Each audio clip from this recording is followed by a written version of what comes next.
और 6 अप्रैल की वोटिंग से जुड़ी अहम जानकारियां आपको दे दें। सबसे पहले जिक्र पश्चिम बंगाल का करेंगे, जहां पर 60 सीटों पर मतदान हो चुका है। कुल सीटें हैं 294।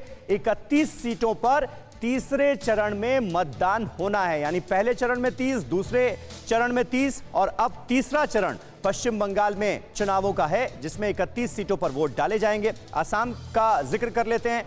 कुल सीटें 126। तीसरा और आखिरी चरण होगा आसाम में चुनावों का, जिसमें 40 सीटों पर वोटिंग होगी। अब तमिलनाडु की बात करते हैं। तमिलनाडु में एक ही चरण में चुनाव होने हैं। सभी 234 सीटों पर मतदान होना है 6 अप्रैल को। इसके अलावा केरल में एक ही चरण में चुनाव हो रहा है। सभी 140 सीटों पर वोटिंग होनी है 6 अप्रैल को। इसके अलावा पुडुचेरी में भी चुनाव है, एक ही चरण में यहां पर भी चुनाव हो रहे हैं। सभी 30 सीटों पर 6 अप्रैल को ही वोटिंग संपन्न करा ली जाएगी। तो इन तीनों ही राज्यों में तमाम पॉलिटिकल पार्टीज ने पूरा जोर लगा दिया है। तीसरे चरण की वोटिंग से पहले योगी का तूफानी प्रचार नजर आएगा बंगाल में भी। सीएम योगी आदित्यनाथ आज बंगाल में 4 रैलियों को संबोधित करने जा रहे हैं। बीजेपी के स्टार प्रचारक हैं यूपी के मुख्यमंत्री, और आज बंगाल में इनकी रहेगी मौजूदगी। एक के बाद एक बैक टू बैक रैलियां हैं योगी आदित्यनाथ की। सुबह 10:30 बजे आरामबाग में योगी की पहली रैली है। फिर दोपहर 3 बजे हावड़ा में योगी की चौथी और आखिरी रैली होनी है।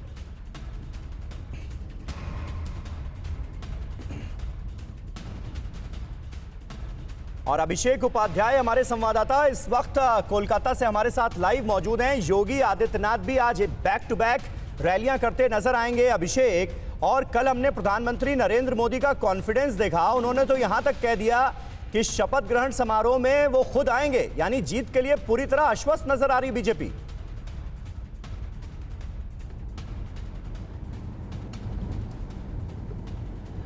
देखिए, बिल्कुल बीजेपी पूरी तरह से आश्वस्त है और बार बार ये मैसेज देने की कोशिश की जा रही है कि ये चुनाव बीजेपी जीतने जा रही है।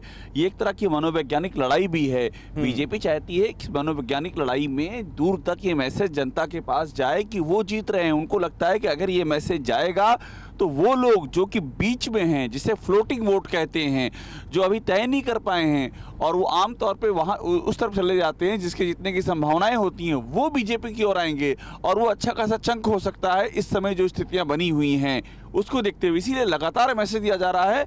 और प्रधानमंत्री का ये जो उन्होंने कहा है, इसके पीछे भी एक रणनीति है और बीजेपी के अलग अलग नेता वो इसी रणनीति पर आगे बढ़ रहे हैं, ये मैसेज देने के लिए कि वो जीत रहे हैं ताकि फ्लोटिंग वोट कहीं और न जाने पाए। जी चलिए अभिषेक, शुक्रिया आपका फिलहाल इस जानकारी के लिए। तो पूरी ताकत झोंकी हुई है भारतीय जनता पार्टी ने, और बीजेपी की तरफ से मैसेज ये देने की कोशिश कि उसका पल्ला भारी है। परवाह देश की, सोमवार से शुक्रवार रात 10 बजे TV9 भारतवर्ष पर।